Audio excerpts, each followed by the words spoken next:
lot has been spoken about Manchester City, and their strengths and weaknesses have been analyzed.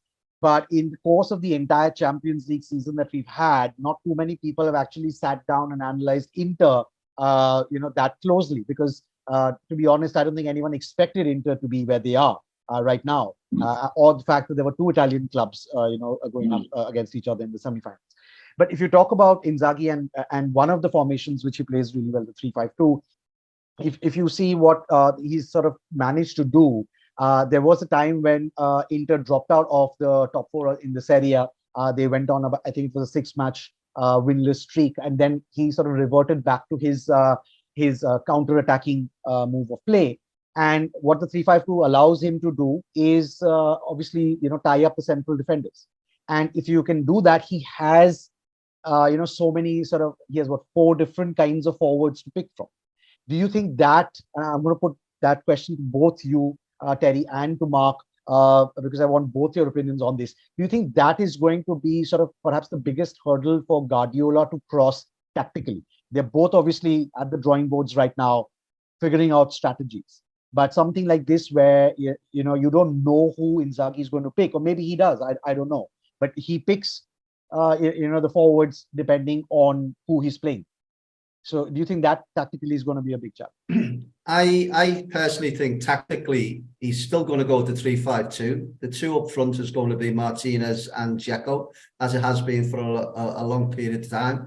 I think it won't be such a 3, it'll be more of a 5, because if Manchester City dominate possession like they did against Real Madrid, then you can't see Inter Milan getting out of their own half. And it's going to be 45 minutes of defensive wise, and it's a case of, does he put Dumfries as a right back or a right-sided, because he's more offensive, and on the other side you've got Gosens and you've got DiMarco. Where are they going to play? So I think he'll be looking Inzaghi to nullify.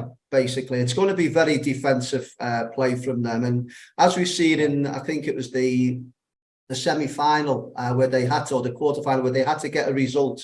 A 0-0 it was in the end, and they managed to keep a clean sheet. I think this is going to be their thinking, and maybe if they can counter-attack at times. But as I say, this is all about Man City and how they go about the game. If they go about the game the way they did against Real Madrid in the first half, the second leg, then this is going to be a long day, long evening for Inter Milan, and they need to be defensively right on top of the game. And the 3 centre halves will probably be Bastoni, Acerbi, and maybe one of De Vrij or Skriniar in there.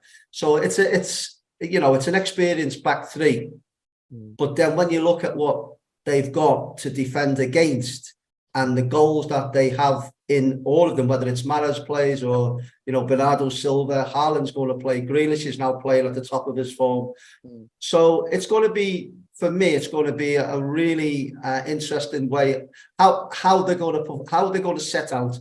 If they set out defensively, then it's going to be a 90-minute job of trying to just keep them out, and then maybe win on pens or whatever it is. And that's going to be very difficult against a team who continually pass the ball from side to side. And as Terry will say to you, eventually your limits of fitness will fail. And then at that point, that's when mistakes happen. So that's the way I think I see him playing it, because I don't think he's got any other way. If he goes at Manchester City, glove for glove, then they're going to come out, and it will be I think this is one of the most lopsided finals I've seen in the Champions League in a long time. And I mean, if you look at the Italian league, they've done great. Roma is in the Europa League. You've got obviously Inter, AC Milan. We had Napoli as well. So it looks as though it's blooming there. But when you come up against a team with Manchester City like this, then it's going to be a long, long night for them.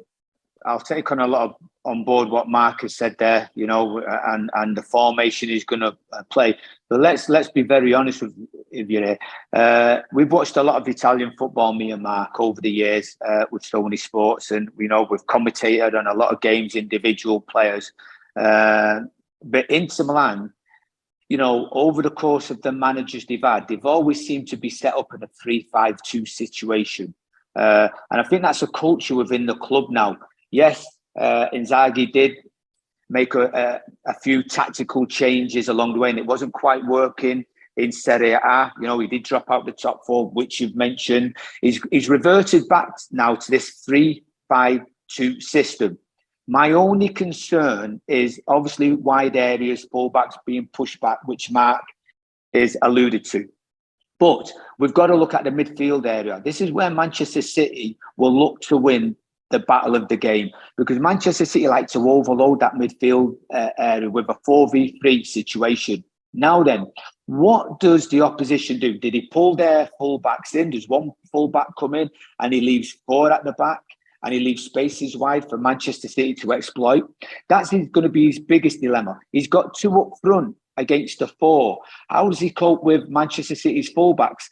Especially if John Stone as a centre-back pushes in there, he's still got 3v2. So I think Inter Milan have got a lot of thinking to do. They've got mountains of thinking to do. Yes, they're going to drop into a low block when Manchester City has the ball. That's great. It's when Manchester City go back to front quickly up to Haaland, which they have been doing recently, and then runners have been going on. De Bruyne has been going on. Gundogan's been going on. And, you know, your wide men have been staying wide. So, for me, I wouldn't like to be a coach playing against Manchester City at this present time, because there's loads of situations which you have to think about. But you have to think about how you're going to play and how you're going to set up. And I do think, like Mark says, Inter Milan will set up in that system. They will look to drop. They will look to have a low block, obviously, in and around the 18-yard box. The stop to the supply to Haaland's feet, maybe double up in the wide areas, which they're capable of, because, hey, Inter Milan haven't got a bad midfield and all, but my worry is, can they cope with Manchester City's overload in that 4v3 in the midfield areas?